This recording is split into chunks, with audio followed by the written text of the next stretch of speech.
we will see انت عينت وصيت كمصو كم زغل حجي نابتناتنا شفت نقبر Across the line, Eritrea's provocations and the battle for sovereignty. In the northern frontier of Ethiopia, a dangerous pattern is taking shape: cross-border incursions, armed provocations, and what Ethiopian officials call deliberate attempts by Eritrea to destabilize the region. For Addis Ababa, these are not isolated military excursions, but direct assaults on Ethiopia's sovereignty. For Eritrea, silence and denials define a strategy, leaving the international community reluctant to assign the blame. Now, after fresh warnings from ባህርና ህንድ ውቅያኖስ የጋራ ይዞታ ነው። የአረቡ ዓለም 80% ነዳጅ በሚተላለፍበት፣ 30% የምድራችን ኮንቴነር ንግድ በሚቀላጠፍበት፣ 12% የዓለማችን ንግድ በሚዘዋወርበት፣ $1 ትሪሊዮን በዓመት ውስጥ ገንዘብ በሚሰራበት ቀጠና ላይ የኢትዮጵያ ሚና ሲበሉ የመመልከት ሆኗል። የተዛባ ትርክት ውጤት ነው። የሚገባንን መጠየቅ ነውር አድርጎ የሚያስብ የሚገባንን ማንሳት ትክክል አይደለም ብሎ የሚያስብ እሳቤ፣ ይሄ ደግሞ የትርክቱ ውጤት ነው። كم نريد زلنا زوم سبات زياتوب ناب إيرترا بفلوي تارجت زجبرة بفلاي نا إيرترا بريزنت ناب كبت زجبرو مجشا بزسبح ملك يوم زري وزلوا كابو كتيلهم لما إيرترا تخدو زلا منجدي بمنجدتي منيستر قدات وزعيناتهم زبلوا حبريتا كلاتهم نتي زلوا كنتات عمنا دفيت وسقول لهم زلون نتي فري منيستر زبلوا تدمروا بيتناتهم ناي PR ናይ PR ይኹን ናይ ሚድያ ምንጭታት ዝደፍእዎ ዘለው ንኤርትራ ዝያዳ ንከተነፅል ንኤርትራ ብፍሉይ ንከተጥቅዕ ይጥቀሙሉ ከም ዘለውን ኤርትራ ኣብ ሉላውነት ናትና ተኣትወናላ ውሽጣዊ ጉዳይ ናትና ተኣትወናላ ናይ ዞባ ሰላም ርግኣትን ተዓፅላ ልዕሊ ኩሉ ድማ ሕጂ ድማ ንእስራኤል ኣብ ጎኒ ኤርትራ ምስ ኢራን ኮይና ትኸይዳላ ብዝብል ናብ እስራኤል ኣፀጊዖም ብእስራኤል ሓገዝ ንኽረኽቡ ዝኸድዎ ዘሎ መንገዲ ካላሩሲ ትቀይሕ ባሕሪ ውሕስነት ስለ ዘይብሉ እስራኤል ናይ ግድን ገለ ነገር ክትገብር ኣለዋ ኣብዚ ጉዳይ እዚ ድማ ምሳና ክትሳተፍ ኣለዋ ዝብል ስምዑ ኣብዚ ግርቢ ዝብለካ ባህሪ ኢትዮጵያ ከምትድግፍ ተገሊጸሎም እስራኤል ንሕቶ ተጠቃምነት ወደብ ኢትዮጵያ በቀይሕ ባህሪ ትድግፍ ያክብል ኣብ ኢትዮጵያ ኣብ እስራኤል ዝርከብ ኤምባሲ ኢትዮጵያ ፍሊጠሎም ኣብ እስራኤል ዝርከብ ኤምባሲ ኢትዮጵያ ኣብ ጣዕማ ማይ አባይን ሕቶ ጣዕማ ወደባት ቀይሕ ባህርን እስራኤል ከምትድግፎ ኣፍሊጠሎም ኣምባሳደር ኢትዮጵያ ኣብ እስራኤል ኣቶ ተስፋይ እንታዮም ንሬድዮ ኣሃዱ ኣብ ዝሃቡ ሓበሬታም ዝበዝሕ ስራሕቲ ኤምባሲ ኣብ ምድንፋዕ ሃገራዊ ረብሓ ኢትዮጵያ ዘተኮረ ከም ዝኾነ ገሊጾም ስለዚ ሓደ ካብ ሃገራዊ ረብሓታት ምስ ተጠቐማ ማይ አባይን ሕቶ ወደብ ኢትዮጵያን ዝተኣሰር ስለዝኾነም ብቐንዱ ኣብዞም ክልተ ጉዳያትና ምስ መንግስቲ እስራኤል ንሰርሕ ዘለና ኢሎም ኣብ ታሪክ ንድሕሪ ተመሊስና ክንርኢ ከለና እስራኤል ኢትዮጵያ ኣብ ደገ ባሕሪ ዘይብላ ከይትኸውን ትሰርሕ ከም ዝነበረትን ዝበለ እቲ ኣምባሳደር እዚ ንረብሓ ኢትዮጵያ ጥራይ ዘይኮነም ንባዕላ ንእስራኤል እውን ዝምልከት ነይሩ ኢሎም ኢትዮጵያ ካብ ወደባት ቀይሕ ባሕሪ ብዝተሓረመት መጠን ቀይሕ ባሕሪ ብሃገራት ዓረብ ክዕብለል እዮም እዚ ድማ ንእስራኤል ናይ ድሕነት ፀገም ዝፈጥር ክብሎም ገሊፆም እስራኤል ካብ ዘመን ሃፀይ ሃይለ ስላሴ ትሒዛ ንኢትዮጵያ ብወተሃደራዊ ታዕሊም ክትሕግዛ ከም ዝፀንሐትን ዝገለጸት ኣምባሳደር ኣብቲ እዋንቲ ነበልባል ዝበሃል ሰራዊት መንግስቲ ሃይለ ስላሴም ብእስራኤላውያን ይስልጥኑ ከም ዝነበሩ እውን ኣዘኻኺሮም ኣብ እስራኤል ሓይሊ ኣየር ንምጥንኻር እውን ይስራሕ ከም ዝነበረ ኣዘኻኺሩ እዮም ኤርትራ ካብ ኢትዮጵያ ናጽነታ ምርካብ ኣስዒቡ ኢትዮጵያ ክልተ ወደባት ማለት እውን ምጽዋዕን ዓሰብን ሲኢና ኣብ ደገ ባሕሪ ዘይብላ ሃገር ኮይና እያ ዝበለት ኣምባሳደር ኣብ እዋን ደርጊ ድሕሪ 1973 ኣብ መንጎ ክልቲን ሃገራት ዝነበረ ዲፕሎማሲያዊ ርክብ ከም ዝተበታተነን in the regional balance or any developments that may emerge from Ethiopia's internal dynamics. It is important to note that the current tensions cannot be understood solely through the lens of bilateral relations. The broader context of the Red Sea and Horn of Africa region plays a central role. The area is a critical transit corridor for global trade, and any instability can impact shipping routes. حجي انتاينا نسمع زلنا ابزي إيرترا ጉሓፍዩ ተኻዒዋ ክንብል ከለና እውን ካብ ዘይረስተበገሰ ይኮነን ናይ ብሓቂ ኤርትራ ሽግር ያረኺባ ዘላ ምክንያቱ ዝገበርና እንተገበርና እውን እኮ ፈተና መወዳእታ ዘይብሉ ብኩሉ መንገዲ ድማ ዝብድሃና ኢና ንርኢ ዘለና እዚ ናይ እስራኤል ንኣብነት ሕጂ ማኣስከ ጠጠው ኣቢላ ንኢትዮጵያ ንክትሕግዛ ኣብ ማኣስከ እቲ ሓገዝናታ ዝሒሉ ኩሉ እዚ ኤርትራ ትረኽቦ ዘላ ከርተት ኣሜሪካ ኣንጻርና ስለ ዝዓጠቐት ንምባል ክብድ ዝበለ እዩ ዝያዳ ክንብሎ ንኽእል እስራኤል ቀጥታዊ ረብሓ ኣብ ኤርትራ ስለ ዝረኣያ ምስቲ መንግስቲ ኤርትራ ድማ ተረዳዲኣ ኣጀንዳ ናታ መንግስቲ ኤርትራ መጋበርያ ናቶም ኮይኑ ድሌቶም ክገብረሎም ድልውነት ስለ ዘይብሉ እንታይ እዮም ዝገብሩ ዘሎ indirectly በኢትዮጵያ ገይሮም ክረኽብዋ ኣብ ብስመለስ ከም ገይሮም ብዝተፈላለዩ ሓይልታት ከም ገይሮም ወላ ብዘርግውን እኮ ነይሮም እዮም ስለዚ መንግስቲ ኤርትራ ሓደ ካብቲ ኣነ ከም ጆርጆ ዝብሎ ማለት እዩ ብዙሓት ኣለኹም ሳይ ዘይተሰማምዑ ኣብዚ ኤርትራ እዚ ኩሉ ፈተና ዝረኽባ ዘሎ ሓያል ዝኾነ ዲል ምስ ፓወርስ ክትገብር ስለዘይከኣለት እያ እዚ ማለት ድማ ልኡላውነትና ክንሸይጥ ኣለና ወይ ገለ ኣይኮነን we have to make sure that ገለ ዓይነት ዲል ክንገብር ክንክእል ኣለና ምክንያቱ እቲ ኩነታትና ክሪእዎ ከለዉ ንሳቶም ነዛ ሃገር እዚኣ ኣብ 70 ዓመት ከነዳኽማ ንኽእል ኢና ኣብ 80 ዓመት ከነዳኽማ ንኽእል ኢና ክብሉ ከለዉ ንዓታቶም 1 ሚልዮን እዩ ዝወስደሎም ምክንያቱ እስራኤል ኣሜሪካ ኤሮፓ ገለ ብዙሓት ሃገራት እዮም እዚኦም 1 ሚልዮን ተዋፂኦም ንኢትዮጵያ ነታ ኣጀንዳ ተን ክትፍፅመሎም ቀሊል ኣይኮነን ኤርትራ ክትመክት ትኽእል እያ ግን ብናይ ዋጋ ወለዶታት ናትካ ኣብ ግንባራት ሰፊሮም ንቡር ሂወት ገዲፍካ ዝግበር ቃልሲ እዩ ስለዚ የስ ዝሓለፈ 35 ደው ኢልና ኣለና ንብል ኣለና ወደው ኢልና እዚ ዝጋነን ወይ እውን ጌጋ ሓበሬታ ኣይኮነን ደው ኢላ ኣላ ኤርትራ ግን ትኸፍሎ ዘላ ዋጋ ንሪኦ ኣለና ዶ ብምንታይ ዋጋ ኢና ደው ኢልና ዘለና ዳርጋ ህዝቢ ኤርትራ ንቡር ሂወት ጠጠው ካብ ዘብል ሓያሊ ገይሩ ንቡር ሂወት ክበሃል ከሎ መንእሰይ ልክዕ ከምዚ ኣብ ደገ ዘላ ኣፍላይ ኣብ ደገ ዘለኻ ደቂ ከተማሂሮም 18 መዝበፅሑ እንታይ ገብሩ መንገዶም ይሕዙ ስርሖም ይጅምሩ ሂወቶም ይመርሑ ከም ኖርማል ሂወት ይወናጨፉ እዚ ሂወት እዚ ኣብ ኤርትራ ኣይረኽቦን እዮም ዘለዉ ስለምንታይ እቲ ሕቶ ናይ ሃገራዊ ድሕነት ኣዝዩ ገጅፍ ስለ ዝኾነ ብከምዚ መንገዲ ንክንደይ ዓመታት ክንቅፅል ንኽእል ማለት ሓደ 34 ዓመት ብከምዚ መንገዲ ደው ኣቢልና ኣለና ዝተወልደ መንእሰይ ሳዋ ይወርድ ኣብ ግንባራት ይኣቱ ወላ እውን ኣብ ትምህርቲ ኣትዩ ተተምሃረ ኣብቲ ሃገራዊ ክተት ኣትዩ ዝኸይድ ከም ድሌቱ ነጋዱ ክኸውን ኣይክእልን እዩ ክሽቅጥ ኣይክእልን እዩ ላዕልን ታሕትን ክወናጨፍ ኣይክእልን እዩ ስለዚ ንኸፍሎ ዘለና ዋጋ ነፍስኻ ኣብቲ ደይ ቱ ደይ ናይ ኤርትራዊ ሂወት ጌርካ እንተሪኢኻያ ብከምዚ ንዝመፅእ 30 ዓመት ክንቅፅል ንኽእል ዶ ንዝብል ነው ንዝመፅእ 20 ዓመት ክንቅፅል ንኽእል ዶ ኣይመርፆን እያ ንዝመፅእ 5 ዓመት ክንቅፅሎ እውን ድሌት የብለይን ከም ድሌተይ ግን ኩሉ ነገርካ ከም ድሌትካ ኣይኮነን ስለዚ እዚኣቶም ኣብ ዝሓለፈ ኣምባሳደር ናቶም ኣብ እስራኤል ኮይኑ ብዙሕ ነገራት ተሓዋውስ ይፍትን ነይሩ ንእስራኤል ድማ መዋፅኦ ናይ ሽግርና ኢሎም ዝኣመንዋ እዮም ግብፂ ምስ ኤርትራ ዝምድና ክትገብር ተጀሚራ ንእስራኤል ተንበርኪኾም ድሌትኩም ክንገብረልኩም ኢና ብምባል ንእስራኤል ናብ ጎኖም ንምምፃእ ንዓና ንምንፃል ሰፊሕ ዝኾነ ልመናን ካልእ ነገር ይገብሩ ኣለዉ እሱ ግን ጥራይ ግን ኣይኮኑን እዚኦም ሰባት እዚኣቶም ስክፍታ ዝበሃል ዘለዎም ሰባት ኣይኮኑን ስምዑ New to the Red Sea. It used to have for thousands of years access to the Red Sea, and Ethiopia, given its economic growth, population and economic might, needs not only one port but many multiple ports throughout the Horn area. Russia can play a role. Mind you, Russia is a member of the Security Council of the United Nations. In that respect, Russia, the weight of Russia itself, the influence of Russia throughout the world, in the Middle East area, the Gulf area, and also the influence of Russia in the Red Sea area itself can contribute a lot, can be كم تريد لهم نخلو حجر كحجزهم يمزدلي زلوا كل حجر هذي ني أمريكا تنبركهم يلمنون ني أوروبا دخلهم ببناتهم ناخذوا يلمنوهم ني تشاينا كيلهم يلمنون ني راشا بكل من قدك تحجزونا تدخلوا نايف دقة بحري شجر لكم نحن أنت رقيبنا كنبكم هنا نسخاتكم مع سكيورتي كونسل نتقول دعينا نقد ميتهم ويلهم بزح لمينا ميم انبس لزبل ومبر ديبلو يكونون بعلو تي برايم مينستر بوقع وتي نجيرو يزخاخم يزبل زلو نحن نوح تاريخ لنا بقى بحري بستقونه كالوت حيلتات يوم زبل من يوم تم حيلتات زبلهم زلو اي ردعنني نساتهم يوم تشاطي يوم اوت يومنا كابت قاي بحر مبر ناي اشهات عام تاريخ لنا يزبل زحلفه 5 عامت كن زخونه 500 عامت بوحدو زحلفه 400 عامت بجكازن 30 عامتات نيرترا غوبيت حيزلو زنبر انت دي كوينو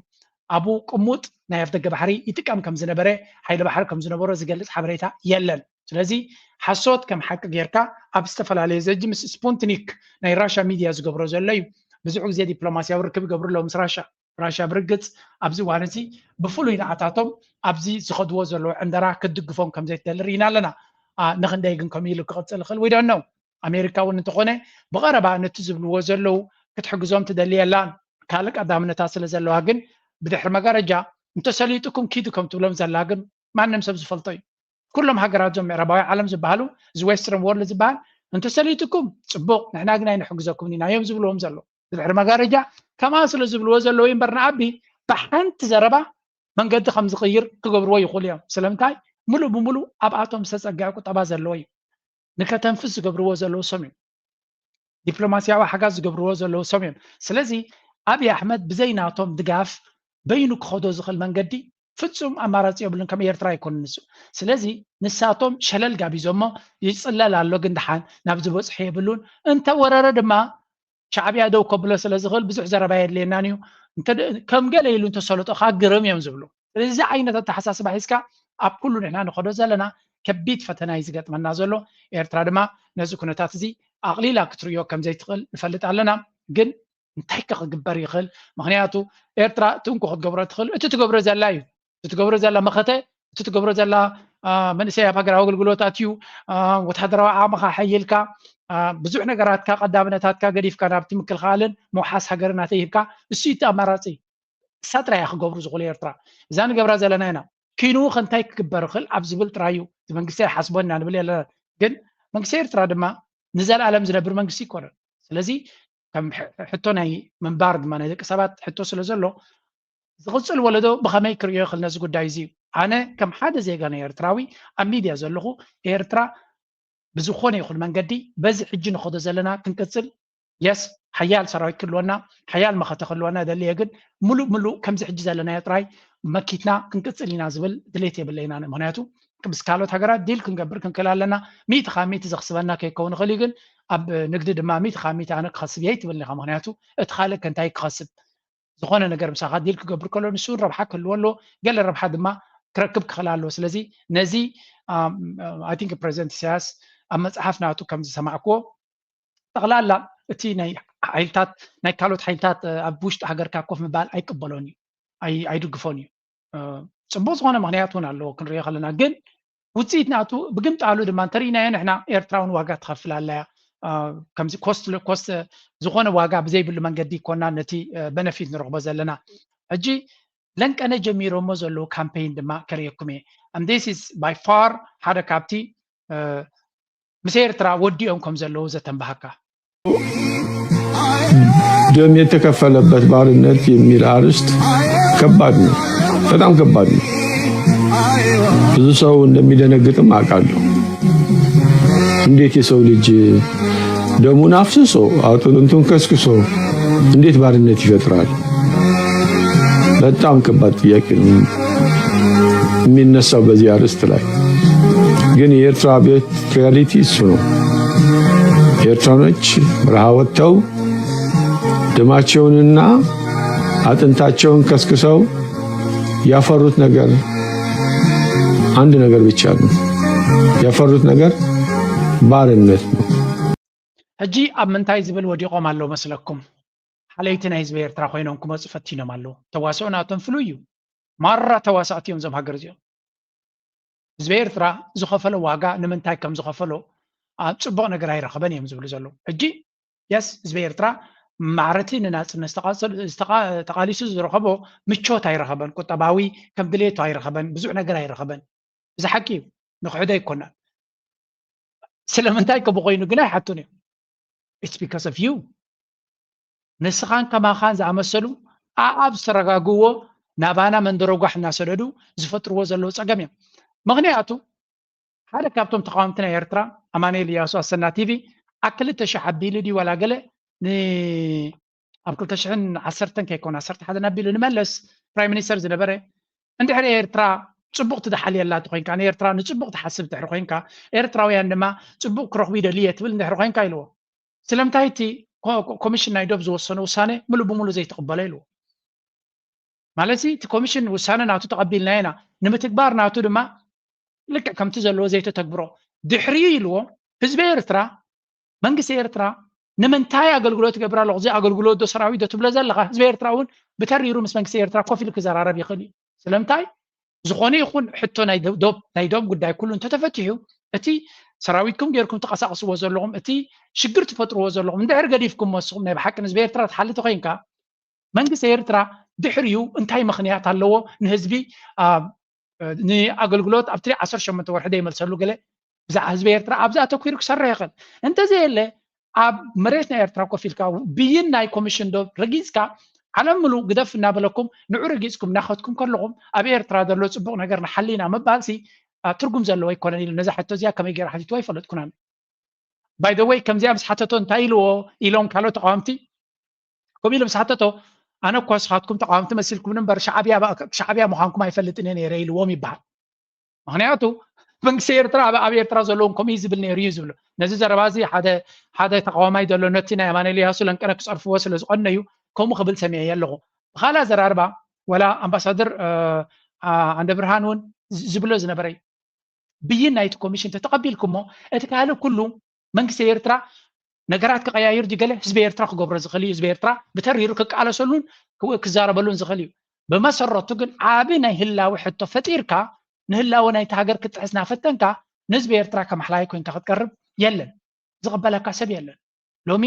ወላ ተሪር ተቃዋሚ ዝነበረ ተመሊሱ ኣብ ጎኒ ሃገር ደው ኢሉ ዘሎ ምክንያቱ ሕቶ ናይ ልውላውነት ክኾን ከሎ ነዚኣ መን ፅሒፍዋ ነይሩ መሲልኩም ኢትስ ጀስት ክሬዚ ባዕላቶም ዝፈጥርዎ ዘሎ ነቲ ሃገራውነትና ክንድምንታይ ረብሓ ከም ዝፈጥሩሉ ማርቲን ፕላውድ ዝበሃል ሓደ ንጉሆም ምሸትን ኣንጻር ኤርትራ ጥራይ ዝፅሕፍ እንታይ ኢሉ ነይሩ እስከ ናይ ኤርትራ ተቃዋምቲ ምስቲ ሃገሮም ደው ኢሎም ኣለዉ ኢሉ ፅሒፍ ነይሩ ብዛዕባ ኤርትራ ከመይ ገይሩ ከምዚኣ ፅሒፋነ የተረዳእንን ንኤርትራ ብፍላይ መንግስቲ ኤርትራ ፍሉይ ፅእሊ ዘለዎ እዩ ስለዚ እንታይ ኢሉ ኣሎ ኤርትራውያን ተቃዋምቲ ኣብይ ኣሕመድ ንልውላውነቶም ክወርር እንድሕር ፈጢኑ ኣብ ጎኒ መንግስቶም ጠጠው ክብሉ እዮም ዝመርፁ ዘለዉ ኢሉ ብዙሕ ፀገማት ኣለዎ ምስ መንግስቲ ድማ ፍፁም ክራኸቡ ዘይደልዩ እዮም ግን ኣብይ ኣሕመድ ንልውላውነት ናይ ኤርትራ ክደፍር እንተጀሚሩ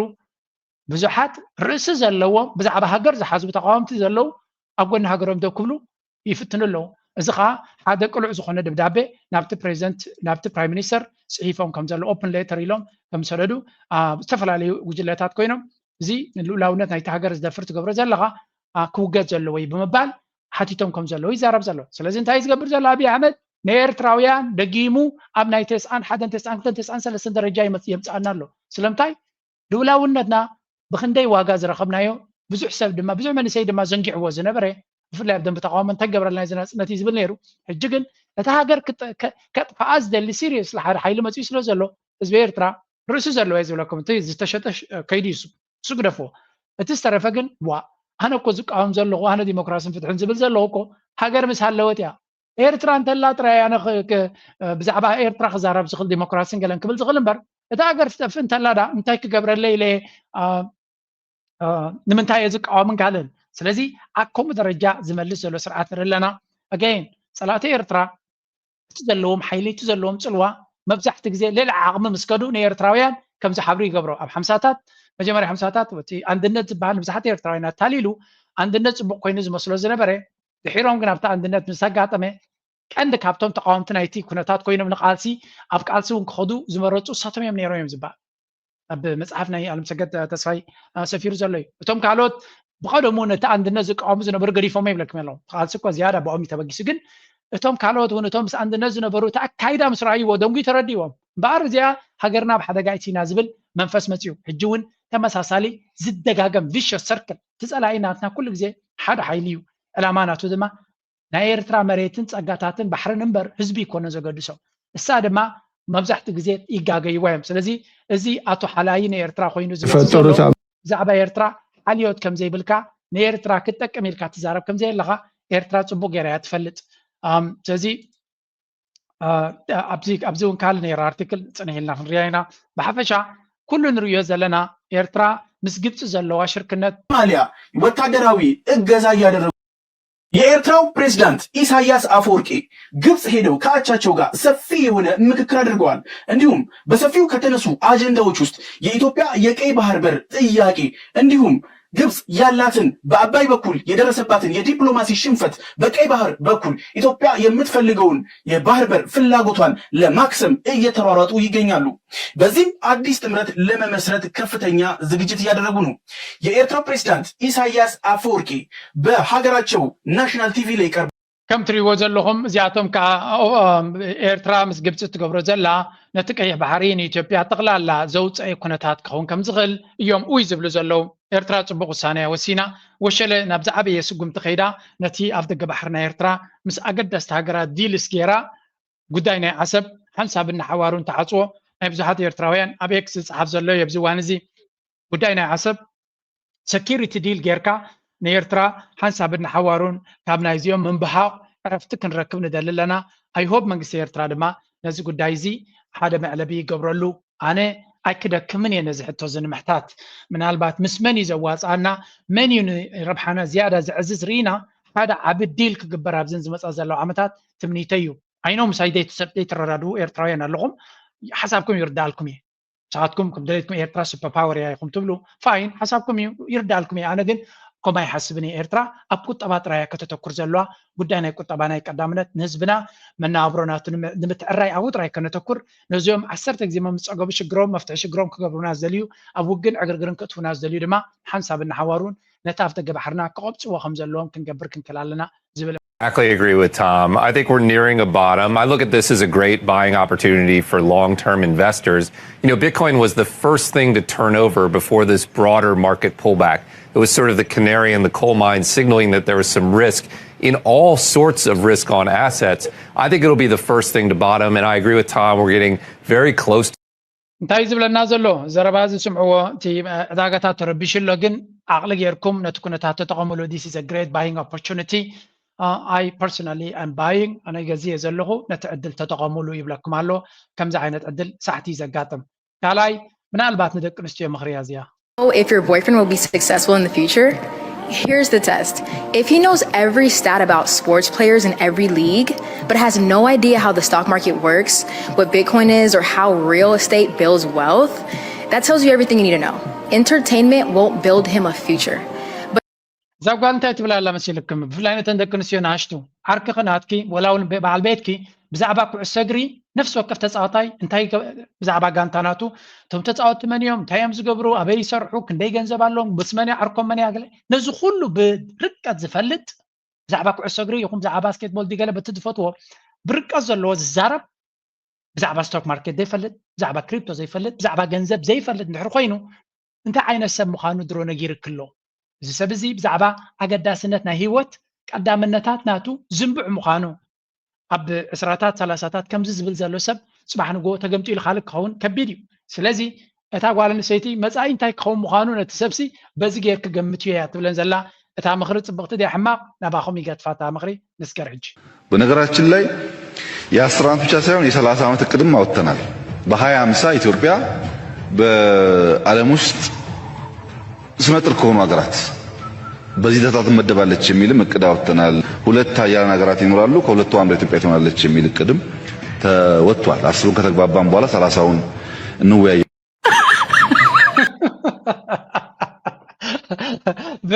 ብዕስራ ሓብሳሲ ኢትዮጵያ ኣብ ዓለም ክልተ ሓያላት ሃገራት ክልዋየን ሓንቲ ካብተን ክትከውን እያ ይዝብል ዘሎ አብይ አሕመድ ማለት እዩ። ኣብናተይ ኣረዳድኣ ታክልቲ 50 ማለት ሲ ደይመፅእ ይመስልዎ ነይሩ ኸውን ማለት ሲ ኣዝዩ ርሑቕ ዘሎ ይመስሎ ነይሩ ወል 15 ዓመት ተሪፍዋ ዘሎ ኢትዮጵያ ድማ ካብታ ንሱ ዝተቐበላ ንድሕሪት መበል 180 እንዲያገለ በፂሓላ مش مبل كالي تختكون مبل 180 ኮይና ኣላ እቲ ህዝቢ ዝብሎ ዘሎ ሰሚዑ ንዑ ከተግበር ክንድስፍትን ብግምት አሉ ዝሰርሕ ዘሎ መራሕዮም ዝብልዎ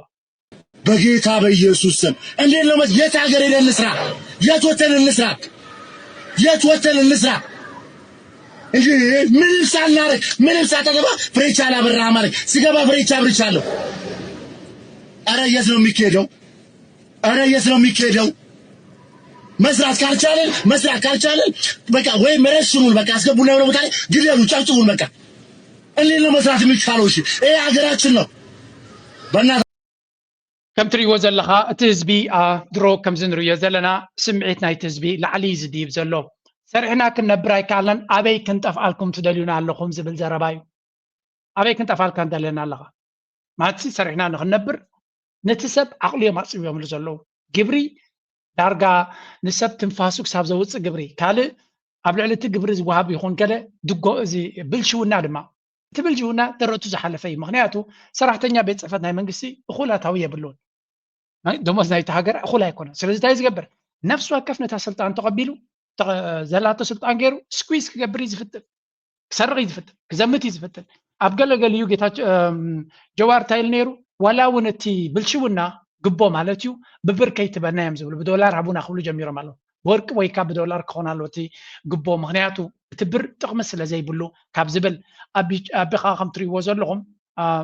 ነቲ ዓዲ እንታይ ዝብሎም ዘሎ እዚ ተመሊስና ንርአዮ እዚ ጌታቸው ጀዋር ድማ አቦ ናይዚ ዕግርግር ስለ ዝኾነ ኣብ ዝተፈላለዩ ዩኒቨርሲታት ዝግበር ዘሎ ናዕቢ ሓደ ብሓደ ብግዜ ብሰዓታት ፖስትን ሼር ክገብሮን ይውዕል ኣሎ እዚ ከዓ መንሰይ ክለዓል ጀሚሩ ኣሎ ትሬንድ ክኸውን ኣለዎ እዚ ዝለዓል ዘሎ መንሰይ ከተተሓሕዞ ክትክእል ኣለካ ምርሕነት ክረክብ ክኽእል ኣለዎ ከምኡውን ኣብ ኣምቦ ዩኒቨርሲቲ ዝነበረ ኣድማይና ንርኢ ዘለና ብዙሕ ዓይነት ኣድማይ ዝረአ ዘሎ እዚኣ ድማ እታ beginning of the end ይብልዎ ናይቲ መወዳእታ መጀመርታ እዩ ዝመስል ዘሎ ምክንያቱ ኩሉ እቲ ካልእ ዓይነት ሓደጋ ወይ እውን እቲ ኩናት እቲ ጥፍኣት ይቕፅል ኣሎ እዩ እታ ነቲ ሕቆ ናይቲ ስርዓት ከተፍርሶ ትኽእል ግን እዚ ህዝባዊ ምልዓዓል ምዃኑ እዩ ዝንገር ዘሎ ኣብ ብዙሕ ቦታታት ድማ ዝረአ ዘሎ ናይ ኣድማ ምትእኽኻባት እዩ ዝረአ ዘሎ እቲ ስርዓት ድማ ተቐንዲ ዝፈርሃሳያ ንዑ ንምብታን ብዙሕ ፀጋታት ኣውፊሩ ከም ዘሎ ኢንተርነት ጽቡቅ ገይሩ ይቋፀሩ ከም ዘሎን ሳይበር ሴኩሪቲ ናቱ ኣሕይሉ ይንቀሳቀስ ከም ዘሎን ኩሉ ዓይነት ከጋጥም ንዝኽእል ፈተናታት ንምብርዓን ፃዕሪ ይገብር ከም ዘሎ እዩ ዝንገር ዘሎ ስለዚ ማለት ነዚ ጠጠው ከተብሎ ሰራዊት ገለ ክትገብር ዝከኣል እዩ ትሕቶ ግን መሰረቱ እቲ ህዝቢ ሓፍኮፍ ዘብሎ ዘሎ ዲሞክራሲ ስለ ዘለየ ወይ እውን ናይ ምምራፅ ዕድል ስለ ዘለየ ወይ እውን ካልእ ተወሳኺ መሰላ ስለ ዘለየ ኮነ ዝቃለ ዘሎ ህይወት መሪር ወይ ዝንቀሳቀስ ዘሎ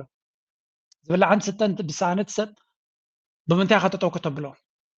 that's it so it's very very tricky ሰብ ክስደድ ይኽእል እዚኦም ናበዮም ክስደዱ መን ይቅበሎም 130 ሚሊዮን ኣለና ትብል ኣለኻ ናበዮም ክስደዱ ወላ ንክስደድ ከዓ ገንዘብ የድልየካ ማለት ኤርትራሲ ስደት ንፈልጦን ንሕና ኢና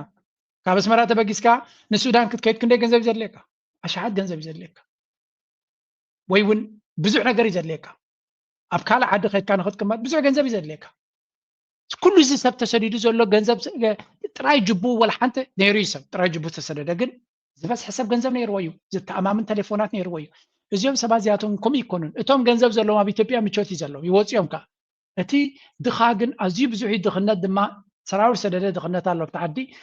መናብሮ ድማ ክቡር ስለ ዝኾነ እዚ ሕጂ ኣጋጢሙ ዘሎ ኩነታት ከቢድ እዩ ስለዚ እቲ ዝድይብ ዘሎ ዝመፅእ ዘሎ ፀገም ካብ ምቾት ተበገሰ ወይ እውን ዲሞክራሲ ዶ መሰል ዶ ኢሉ ዝንቀሳቐስ ዘሎ ዘይኮነ ናይ ምንባር ሕቶ ከፊይዎ ዝገብሮ ዘሎ ምንቅስቃሳት ምዃኑ እዩ ዝንገር ዘሎ ስለዚ it's time ንኣብይ ኣሕመድ ጌም ኦቨር ክበሃል ጋርጉራ ሼር አድርጉልኝና ለሚመለከተው አድርሱልኝ ኧረ በጌታ በኢየሱስ ስም ኧረ ወይኔ በኢየሱስ ስም እንዴት ነው መስራት የሚቻለው እዚህ ሀገር ላይ በአገዛዝ ጦርና ፋኖ ኃይሎች መካከል የሚደረገው ውጊያ ዛሬም ቀጥሏል። በምስራቅ ጎጃም ዞን ከደብረ ማርቆስ ከተማ ቅርብ ርቀት በሚገኘው ቸርተከል አካባቢ በተደረገው ውጊያ ሰብአዊና ቁሳዊ ጉዳት መድረሱን የተሰማው قد مزانا يفانو مرأينا دم حنت خليت كوسخلكم يا عبزي نتابي كنتاتو تجادد والتيو. Why the IMF warns on yuan debt swaps in Kenya and Ethiopia. Last month, Kenya just switched big Chinese railway loans from US dollars to yuan, stating the move will save about $215 million a year, money it badly needs. Ethiopia has followed Kenya in seeking similar restructurings. The IMF warns these currency swaps may cut costs now, but they can also create new risks if not managed well. But that is true of any loan, including loans from the IMF. So why the warning? Kenya and Ethiopia are under heavy debt pressure. Kenya has juggled bond repayments and asked the IMF for a new program to anchor its finances. Ethiopia is a multi-year IMF arrangement and restructuring under the G20 fix. እንታይ ትብለና ኣላ መሲልኩም ኣብዚ ሓለፈ ኬንያ ምስ ቻይና ሓደ ኣገዳሲ ዲል ናይ ካረንሲ ስዋፕስ ዕዳና ታብ ዶላር ዝነበረ ካብ ቻይና ናብቲ ባጤራ ናይ ቻይና ዩዋን ክቅየረላ እቲ ምቅያር ናይቲ ዕዳ ካብ ናይ ዶላር ናብ ቻይና ክኸውን ከሎ ድማ ክሳብ 220 ሚሊዮን ሴፍ ክትገብር ከም ትኽእል ዝንገር ነይሩ እዚ ሓሳብ እዚ ፅቡቅ እዩ ነይሩ እንተኾነ IMF እንታይ ክብሎም ጀሚሩ ከይትገብርዎ ስለምንታይ ዶናልድ ትራምፕ ስለ ዘሎ ካብ ዶላር ክሃድም ዝፍትን ኣፍንጭኡ ስበርዎ ተባሂሉ ስለ ዘሎ IMF ድማ ብዙሕ ዕዳ ሂቦም ስለ ዘሎ ኣይነ ማኽረኩምና ፅቡቅ ኣይኮነን ይብሎም ኣሎ ዕላማ ድማ ካብ ዶላር ንኽወፁ ወላ መዋፅኦ ናይ ቁጠቦም እንተኾነ ከይትገብርዎ ካብ ዶላር ምህዳም መንገዲ ብፅራቅ ንኻልኦት ድማ ኣብነት ክኸውን ስለ ዝኽእል ንኬንያ ይኹን ኢትዮጵያ መጠንቀቕታ ይመፅኦም ከም ዘሎ ዝንገር ዘሎ ወይ እውን እዚ ጉዳይ እዚ ብቐጥታ ጠንቂቖም ኣይበሃልኒ ግን ጌጋዩ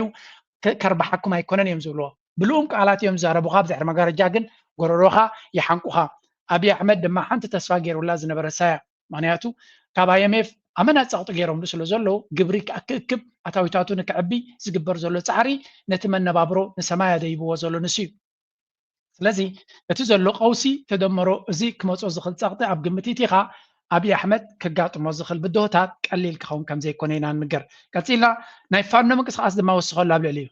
ብሔራዊ ኃይል ምዕራብ አማራ ቀጠና ቴዎድሮስ እዝ 206ኛ ኮር ቸርተከል ቀጠና ለቅለቂታ የተባለ ቦታ በተደረገው ውጊያ የአገዛዝ ጦር ላይ ከባድ ጉዳት እንደደረሰበት አስታውቋል። በተመሳሳይ በሰሜን ወሎ ዞን ከመቄት ወደ ማርቆስ ከተማ ፋኖ ድማ ከም ትሪእዎ ዘለኹም ብኩሉ ነቲ መኸተናይ ምስ አቢ ገጢሙ ካብ ግዜ ናብ ግዜ በጎጃም ዲዩ በጎንደር ዲዩ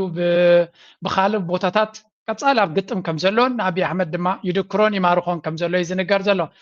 ፈከርቲ ሰራዊት ናይ አብ ድማ ቀጻል ዘጋጥሞም ዘሎ ነዚ ይመስል የምትመለከቱት ባንዳ በሰሜን ምስራቅ 61ኛ ኮር የሁለተኛ ሻለቃ ምክትል አዛዥ የነበረው መቶ አለቃ በእውቀቱ ምስጋናው ይባላል። ታዲያ ባንዳ በተለያዩ መድረኮችና በተለያዩ ሚዲያዎች አማራን ገና ማቅ እናስለብሰዋለን እያለ ሲፎክርና ሲደነፋ የነበረ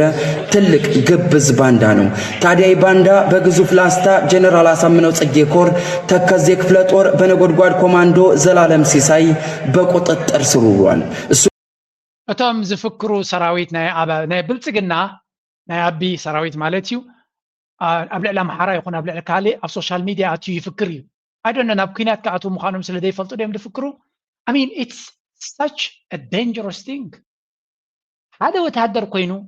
ናብ ውግእ ዝብገስ ዘሎ ውግእ ከኣቱ ዝኽእል ኣብ ሚድያ መፅኡ ዝፍክር ዘሎ ጽባሕ ንጎ ክማረኽ ከም ዝኽእል ኣይፈልጥን ድዩ ኣብ ናይ እስራኤል ኩናት ትዝክርዎ ተኾይንኩም ኣብ ናይ እስራኤል ኩናት ይዝብለኩም እቲ ወታደር ኣይዛረብን እዩ ኢቭን ወታደር ኣብ ዝመጸሉ ይሽፍን ወይም ገጹ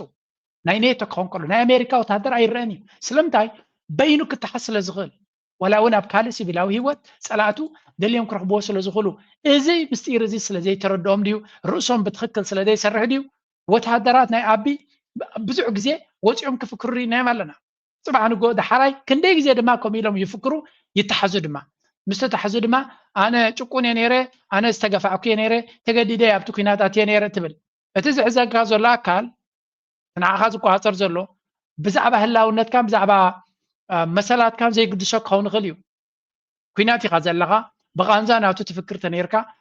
بغانزان أو تتلاقى سنيركا أبتازر قبل كاجزي كل عكا خمس غد نبنت حركة بومزي يجرايو أنا سيدمر فانو سيدمر هوات ሲደመር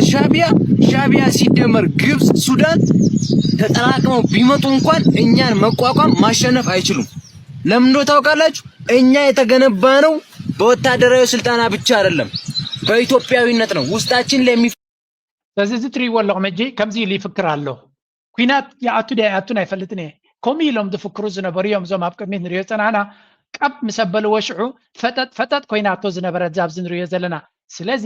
እዞም ሰባት እዚኣቶም ሎሚ ይፍክሩ ጽባሕ ንጎ እንታይ የጋጥሞም ኣይፈልጡን እዮም ተራ ሰብ ከማኽሮም ይዝግባእ ኣብ ናብ ውግእ ትኸይድ ከለኻ ክትፍክር የብልካን ኣብ ካሜራ ክትወፅእ የብልካን ኣብ ካሜራ ክትዛረብ ትደሊኻ ድማ ገጽካ ክሽፍና ኣለካ ግን ኣይኖ ስራሕ ስለ ዝኾነ ገለ ኣታዊ ክረኽቡ ስምዒት ናይ ህዝቢ ተንኪፎም ገለ እኮ እንደኾን ዝኾነ ይኹን ኣታዊ ንረክብ ዝብል ሓሳብ እውን ኣሎ ምክንያቱ እቲ መናብሮ ንባዕሉ ዕድል ዘይሂብ ኩነታት ተፈጢሩ ስለ ዘሎ ብሓፈሻ ነዚ ዘጋጥሞም ዘሎ ስዕረት ብኸመይ ይርእይዎ ኣለዉ እንዳፋኖስ ከንርአ ነገሮች እንዳሉ ብልጽግና እንታይ ይብሉ ነው ኢትዮጵያ ወደፊት እየተራመደች ወይም ደግሞ ወደፊት ለመስፈንጠር ሙከራ እያደረገች እንዳለ ቢታወቅም ለመጎተት ደግሞ የሚደረጉ ሙከራዎች አሉ። ያ ደግሞ ዋነኛ መገለጫው በተለያዩ አካባቢዎች የምናያቸው የጸጥታ ችግሮች ናቸው። የጸጥታ ችግሮቹን እርሱ እንዴት ነው የሚገልጿቸው? እነዚህ ሙከራዎች መጀመሪያ ተፈጥሯዊና ሳይንሳዊ በሆነ መልኩ ማየት ያስፈልጋል። ማንኛውም እንቅስቃሴ ጎታች የሆነ ነገር ይገጥመዋል። ወደፊት ለመሄድ ስትፈልግ ወደ ኋላ የሚጎት ነገር ይኖራል። ወደ ላይ መዝለል ስትፈልግ ወደ ታች የሚስብህ ግራቪቲ የሚባል ነገር ታይ ዝብል ዘሎ ንሕና ከም ሚሳይል ንላዕሊ ክውንጫፍ ስለ እንደሊ ዘለና ግራቪቲ ድማ ስዕበት ናይ መሬት ኮይኑ ዝስዕበና ኣሎ ስለዚ ኩሉ እዚ ኣብ ኣምሓራ ንሪኦ ዘለና ቃልሲ ኣብ ትግራይ ኣብ ኦሮሚያ ዘጋጥመና ዘሎ ኣብ ጋምቤላ ዘጋጥም ዘሎ ኣብ ሶማል ኣብ ዓፋር ኣብ ኩሉ ኣብ ትግራይ ዘጋጥመና ዘሎ ንሕና ንውንጫፍ ስለ ዘለና ነቲ ምውንጫፍ ናትና ከም ስዕበት መሬት ኮይኑ ዝኽልክለና ሓይሊ ናይ ሳይንስን ናይ ተፈጥሮን ሕጊ እዩ ማይ ጋድ الدينايل أبزيوم زلو ناي مهوتات عقم أبزيوم حزب زلو كالارستيو بزخونة نتناتهم ناي هوتات كونتات أتي بوغن فانو بوغن أمحرا زلو صبو غير ترديوهم كينوهم زحلفة ملغتاتي زمحلالف زلو ገለውን ነገር ላስታውሳችሁ እኛ ጋር ሆኖ በፋኖ አብሮ ትግል ላይ ይሰዋል መከላከያ ላይ ሆኖ ይሰዋል ወደዚህኛ ፋኖ ባንዳነ ተብሎ ይገደላል ወደዛ ጠላት ባንዳነ ብሎ ይገደላል በብዙ መንገድ ነው የሚገደለው ብልጽግና አንተ ሲነግሩ ማሰማ ደነዝ አማራ እኔ ከዚህ በኋላ ከዚህ መልእክት አያይዤ የምነግርልህ የአማራ ሚኒሻ የአማራ አድማ ብተና በውስጣችሁ ሚኒሻ መስሎ የገባ አድማ ብተና መስሎ የገባ በብሔር የሰከረ ሌላ አጀንዳ የተሰጠ በውስጣችሁ እንዳለ ይገባናል بحفش أنتهم زبل زلو إتا أمحرا حزب أمحرا رغيبو زلو سقاي عزيب بزح مخاني زنقر زلو النزد ما بزحات كيلاتاتون كوم يتقسوا اللو يوم أبي أحمد كمي جريت عوتو اللو خمزلو نتقايم بملشا ديو ما يبتنا تبايلو ديو كالي تولادنا يا محرا أبو روميا مزباندا تراخب الله تبايلو يقتل أبا محرا تلوون مزباندا ركب الله كاب هالبت حدا دما نتباندا كتف تبايلكم وتهدر كوينو دما مصفانو يباس سلازي حزب أمحرا ببزع قصات نخطفي زغبر زلو وصيت ناتو دما استداخمه كلل بقطبا استداخمه حزب دما كغدل تتخايلو سنا لبونا ناتو كداخم نبعلو زي منفسنا يتزبي نمدخام زغبر زلو كالكوليت زخونه منقسقاسي فانو كسعر داي سعرن تراي داي كونه حزب امحرا يداخم على بروسس بكل منقدي معناته فانو اب امحرا قويني زواغو زلو دما بزع ملشا امحرا يكم زتنا بلصقنا لاي كال سراويت يله مالت يكون بحفشا حزب أمحرا كنقع كم زلو ويم زارب زلو ناب تግራይ ገጽና ንዝገር አንድ ዕላማውም ሶም ናብ ሻዕቢያ ናብ ትግራይን ስለዝኾነ ጽንፈኛው የቲፒኤልኤፍ ቡድን የሚንቀሳቀሰው በሻዕቢያ ነው። ይሄ ቡድን በሻዕቢያ ይንቀሳቀሳል ማለት ሻዕቢያ ግልጽ አቋሙን አስቀምጧል። ኢሳያስ መንግስት በአስቸኳይ ጦርነት ውስጥ ግቡ የሚል ትእዛዝ ሰጥቷቸዋል። ቅሌን ጨርቄን ሳትሉ ትግራይ ወደ ጦርነት ትግባ የሚል ትእዛዝ ሰጥቷል። ምንድነው ቡድን የሚንቀሳቀሰው በሻዕቢያ ነው። ይሄ ቡድን كم تريد لهم بكا شعبية عزيزي وكيدنا وقتو قدم كينات كتقبر لك أقرقر كتقبر لك زبل تزاز تواهي بولو بإرترا كم زعينة تزاز تواهي بيو كم زعينة زربا قدامي أجنداناتهم كوينو زولو كل تساقم ناي تقرأي زولو ساقم هو حد كما تندحر قوين فانو كله شعبية يزقبرو زولو كتب لها لك منتان هذا شعبية متقاعد تقبر نحر دليقا مغنيات كونك كالاي دما كابزيوم تمالز قومو وجلتات كما يجرون يسعروا خان زبل دما مشفنن كونك سلازي كم نريو زلنا ابزو نسمع درجه بزسفح ملكه نريو زلنا هنا از سمعوا واجي أن كيم اللسجن كله صعرف جبريان كحيل وصع زول صعرف جبريان لعلوت عزستي بصوان جيروم وعلم حق من قسم خبرت جيروم زقروا له نجر كله يخلن حصد حاجوك بالخلله تزفرس هو حتى تزي بحتوه عدد فرس يا زبيل التحساس وايد فرس بس كفرس لما كلنا نسرح لنا نازي كوكيو خاص حنجير خاص نفس التان مديا وزقبر من قسقاس اكل غني يخون بصعنتوس بزي صعنتوس نمقله تارجت زغبرنا هيدرون من قسقاس بز درجه زي مستر كافلناون قرم حاتيته تغورو غني يغرمنني حزي ابوز احنا توجل اخيراتات تدالو سنك دالو معرب بحيل خناتينا حسوتيو معرب بحيل خناتينا زبال زرا سراويت عليك زلو سراويت مس ايرترا قدم اولموست 3 عامات كبابي ركب انيشيت غيرنا نيرنا كم دري زلنا ازي كلل دبل وزلو فيديو ابزغن سمعوا زربا زخونه صنات موصيو ناي تግራይ ጉዳይ ክፈትሕ አይخلن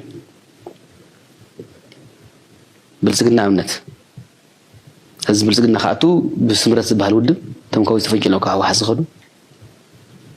ኢንቪቴሽን ይቀርበሉ ብዙሕ ሻራ ኣብ ትግራይ ካቱ ስርዓት ክኽብር ማለት እዩ አዲስ አበባ ኮይኑ አዎ ኣብነት ስምረት በተደጋጋሚ ብዙሕ ሕፍረት ብዙሕ ሕንከት ንፌደራል መንግስቲ ጻውዒት ይሪ ኣብ ትግራይ ሕጊ ክኽብር ማለት እዩ ትምንቅስቃስ ደለይት ለውጥ ገለ ዝበሃል ብጻድቃን ዝምራሕውን ጀነራል ጻድቃን ዝምራሕውን ተደጋጋሚ ቀሪቢ ምክንያት ጻድቃን ባለ ቀሪቦን ዘሮስ እዩ ወዶኹም ለተጸውዓኒ ሪኣሽሞ ወርሱ ሓስትም ሆነ ማንም ፍተርድ ይለዚ እጂ ሕጊ ምኽባር ታኒር ምስለካ ታይውሎ ምስለካ 2013 ጥቅምቲ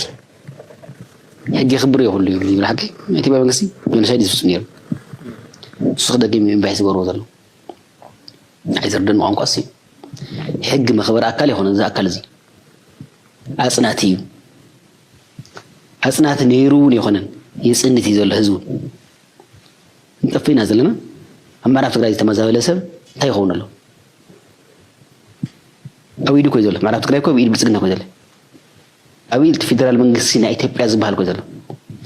إذا أكل زي أما قلنا متي سرعة خبرة يخلن بستوى على المسألة حمران ما عرفت قرين زي ملأ أكل سرعة خبرة تبعي الخصوة يخلن تايز بال زلوا نحن خردنا زلوا كالي زور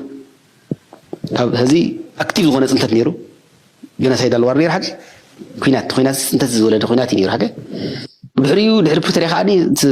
ملكو صغيرة صلاحته أنت تزبال ناب أكتيف زخنا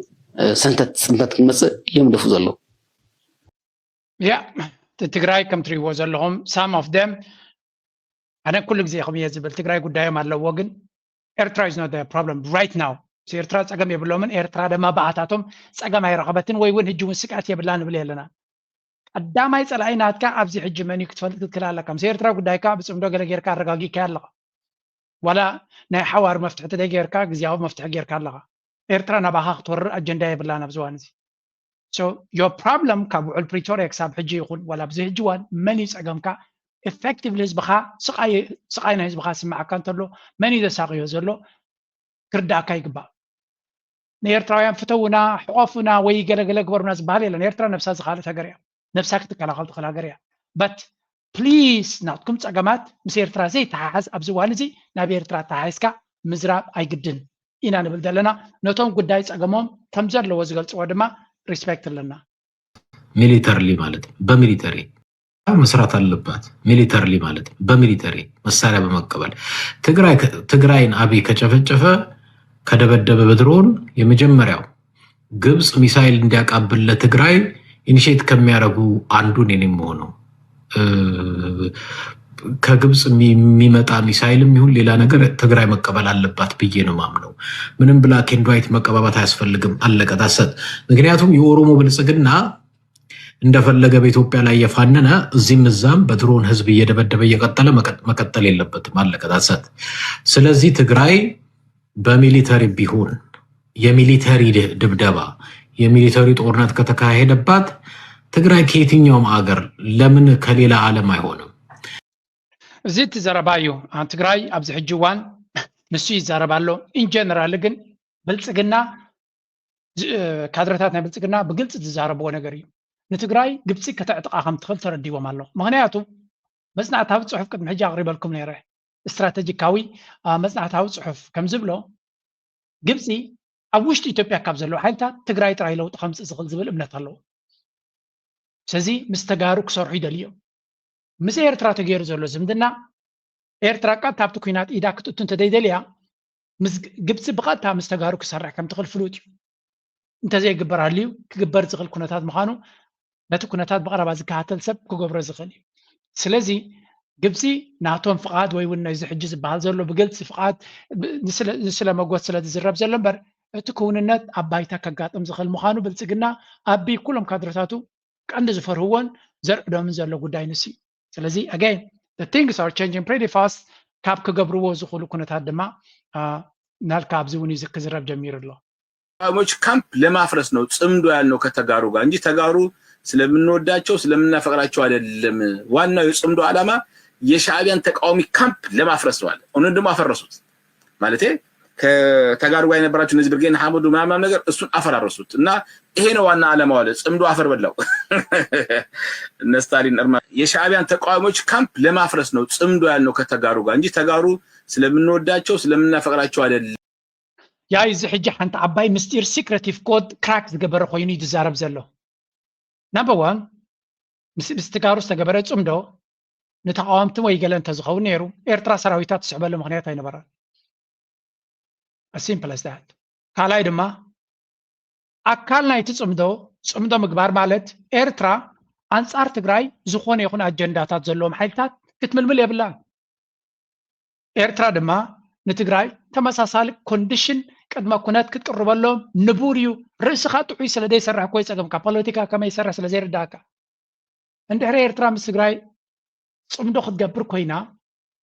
إرترا صلاتنا يتجراي كتنقدي بلا نتجراي زاد داخل نجار كتجبري بلا ببوليتيكا نتجارو زفلالي بوليتيكا وجندات سبونسر كتجبري بلا and politics is always give and take إن كان هباني بوليتيكا مرحنتنا يتجراي دما كجبر زلون بريو أبي إرترا بوليتيكا وجندا زلون إرترا كفرار زدل حيلي سبونسر جبري بلون simple إذا كمي جيري كبيت كوين تسمع نحنا كل تجربتي بأسن تنيرون كعراء خلوا تايم زبلو أنا نعخذ قد أي جبرني أنا دم نعخذ قد أي جبرني نعخذ قد نزخل أي تحبرني نعخذ هرم نزلوا دم أي تحبرني خاتبل أنت زي اللي أنت قد جبرت عراء these people don't even understand politics لك بقى ودت أبا نسهم دو خمس جيريو تبعيلو viral جيرو مغنيهم are you stupid yes you are otherwise إذا نجار زين ترداكم نير إيرترا كم خد سمدا مستقراي كتجبر كلا it's very simple كم حجو كتا جيري بس أبي أركب مستقبركو بس سمع مع واحد نجار نيرو إيرترا إثيوبيا normalization كمل لسنا دل إيرترا زخوني يغني إثيوبيا كداخم زخل حيلي فاندق جبري بلان إثيوبيا دما زخونا إيرترا كداخم زخل حيلي فاندق جبري بلان simple إذا كنتات زي دير دوم سبات جن أنت يكون يجمرو ها تجارو سلو دفتو ده كنا no تجاركو إيرترا فتياتنا يلو ما يكونوا مسير إيرترا هركز قبل زلوا دقيقة مخبل له نزيم سبعة زياتو تجارو ويون هو واحد مسير إيرترا صمدوز قبل زلوا حلو فقر مسير إيرترا زنبورم سلزا قد سما يكونوا تايدا هذا عبي حدا جاي مسؤوم كم زلوا فلتهم سلزلوا يوم هذا عبي حدا جاي مسؤوم على كم حجون ده مسؤوم حدا جاي قد محجز تجاجي وجن حجي الرمولو قد محجي 360 ديجريز على أتجارهم يوم تواجيو واجنات دمارينا حججن مسير إيرترا شجر كله أنا خلي زي تفتح توتات على ناقن كسيل نابت أولا فتحينا مس إيرترا قنص على إثنين كونت سلازي سخمت على إثنين يكونكم نحن المسألة تخم يكوننا بتحولنا حزبنا أثناء دما بزوجة تحازر له زفاقر له يرغب نقدفه أنا نسخمن بزوجة توتات على ناقن كسيل نادي سكاس غيرنا باب معرفون كفتينا إذا أقوى I don't know أبيني تكفاليا مردات أبيهم زلا أنا أكثر دعنا يدخلنا كلاتهم تمنى هو حات مرحتي مايكروفون كحزو خلو زبل وكو نسي تسم ده مال ترجم يبلو كال ترجم يبلو اللي نا إرترا حزبن منجستن نسلام دوم مبان كنت تصلولينا جونسايد نزقت الحيل ها كلهم جونسايد قوم حيل تاتو كابينا زلو أم حراكون إرترا يكون أبوب يكون عفار أقول نزل تجري يكونوا أقول نسراوي تزي يكون ها بزرقات أمزيو ملقتنا نحل إذا زربا زياسي ندابل سجنا كم أواجنا يمكنات جروين وسيدهما تايز بنزلوا جنرال نقبي سلام نزدلي مسلام نزدلي سلام كن قبرينا انتتنا نزدلي دما كم مكتينا يلو كم يجريزنا يمكنات كم قازغون برقص بقمت على زسمع أبرسخا نايكوينات منفصلة زلكاي مبر اتسوم دوز بحال بزي عمل جيرو ماني رام بزغوني أول ونا جيرو ومنيريو تكونتات قليليو مطنقاتا خبكا تግራይ ክትጎዛዝ የሉ ዝሓሰብካዮ መጋዛት ኩሉ ተፈሊጡሎ ምስ ወዲ ወረደ ባዕፁ ዝገበርካ አኼባ ተኻልዩ ወዲ ወረደውን ወላኳ ተወላዋል መርገጽ ሒዙ እንተ ሃለወ ክንደናይ አምሻት ትግራይ ከይሳማዕ እዝውን ሰሊኹ ዝመፀኒ ምስጢር ዝነግረካ ዘለኹ ካለ እዛ ስእል መቸም ንትግራይ ስለምታይ ሓለኹማ ዝብል አበይ ቦገን ኤርትራ ድመጽ ብዙ ሓዛራቢ ዝኸውን ዘሎ ካብዚያ ሓንቲ እዚያ ክንብ ረጋችሁን እንግዲህ ዛሬው 100% እንስማማለን። ኢትዮጵያ መክፈል አለባት ላደረገችብን የሁሉ ግፍ 80 ዓመት ሙሉ ጋይስ ኢትዮጵያኖች ማታውቁ ከሆነ 80 ዓመት ሙሉ ምንዋጋው ምንሞተው ምንከፍለው ደም እንግዲህ ከጣሊያን ውጪ ማለት ነው። አክቹሊ ነው ከጣሊያን ይጀምረና ከዛ እንግሊዝ ከዛ ደግሞ ኢትዮጵያና 30 ዓመት ትግል ከእንደገና ከ30 ዓመት በኋላ ናዘር 60 ዓመቱ ደግሞ ማለት ነው። እስኪ ደምሩልኝ። አሁንም ያው እንግዲህ ከናጽነት በኋላ ሲል እንታገላለን ያለ ነው። አብያችን ደግሞ አሁን ጀምሯል ነው የአሰብን ክፈሉ ይለናል ያለው አይደለ? የአሰብን ክፈሉ ነው አይደለ? እዚ ሓፍትና ኩሉ ግዜ እንዲያኽብሮ ዘለኒ ሓደ ግዜ አብይ አሕመድ ናይ አሰብ ዝኸሰርናዮ አባፂ ዝገበርናዮ ኢንቨስትመንት ክኸፈለና ኣሎ ካሕሳ ክወሃበና ኣሎ ይብሉ እዮም ኢትዮጵያውያን ተጋሩ ኣብ ኩናት ዘጋጠመና ካሕሳ ክወሃበና ኣሎ ይብሉ። ኣነ ኢትዮጵያውያን ከም መባሎም ገበንያ ይብልኒ ሰብ ክሓትት ንብር እዩ ንሕና ዘይምሕታትና ጥራይ ዝገርመና نحن official ab UN طبعا زي متاونا I don't know I don't understand this part reparation is كحسان يدخل زوردنا قفعي زي محتاط ناسي انتايو كردان نايكلني what is stopping us حتيتكا كيتركب تغلي حاجه من تاي دينا حتى very good input بوغناتنا كلنا كنحسبلون كنسرحلون زلنا هنا I think زيا كابكاتيلنا حنت ناي دبلوماسيه ابت ملختناي ناي مودا تملختنا تكاكي ناي دبلوماسك سغرا زي بليدما امباسادر صوفيا كمتري وازلهم بزح صعريات قبر زلا نزا ناي ابت ناي يونايتد نيشنز ناي امريكا ناي US Security Council Senior Advisor for African Affairs زخونت نزا مساعة الرقيبة كم تزراربتنا نرزلنا very important very very essential صوفيا ابت ترغبط تقبر دبلوماسي كل جزء كبر لنا أجوه قصليو أملاقي تحوس سو كنبل ندلي معناته يا أنت كنتات أقات إمنا زلو بترى نقر تراي كحلف زخل زي كونن عبي ناي دبلوماسي سرح يدلي الناس لزخونه نغز الهج الأختي ناب دياسفورا نخل إرتراوي نشتو يكون عبي ملختي كاب سدرا بيت دكتور برخد منقسط أب زمسعي كاب تاقندي بعلت بيتون كلت دقان دمسع ملخت خم حلال في دلي سلازي إزقني قبرناي دكتور برخد حقوساتينا يبلا حقوسنا وسنة قلون إذا خا مرعى ينبر زي قبري كونن ملوك تاريخ ماي برخد كنبب كله استسمعنا حقوس وسنة يقولون بلا أبس مرات تجبرو ناينوسك أبرا بعلو sorry let's go back sorry تي أمبابا زومبرولو حقوسنا وسنة يقولون مو أبزي حزن تاني خزارو بخلو بمولو إزي دياسفورا زغبرو زرلو إزي مجلس حزن زهبو زرلو زون كلهم أكتيفات زغبرو زرلو استفعلالي تاريخون سؤولون دامسو حاقوسنا وسن يقولون ندابلو كلهم سمعوا مالنا مو يأكل كاب حجينيو حاقوسنا وسن يقولون مس كلتي عندك أي حاقوسيك جلس دلي كاب حجينيو خاء بحق أي أفسرحكم من مدباتكم كتكودو بلبنا نمسجن بلبنا خاء نحبر بتعمي حاقوسنا وسن يقولون يبلع سلازي كابزن لعلي قايلين مو كلهم إذا مسجانا كتقبلني بتحتنا يا حتى يغني اللي زخري مسواتنا عاوتنا حفاش thank you كم تري وازلهم زاملختي حزن معصويتنا حزن كاب سدرا بيتنا برخت مكساب زمصت بمانم زي كون دما بقبور سنت ببنيا ود تدخل يا مزيا زلا سلازي يس أخبركم نايخون كبري هابكم زبير تراي بلوكم علو حزنهم كعاص أسلوز دليوجن أتقداي أبزي يبقى يمزولو زلو مغنياتو معرتي سميتاتو سبز قال زلو معريدو ما نتوم هزبي طب حزن كم زتوم كافلوتيو زحبن وانت خونه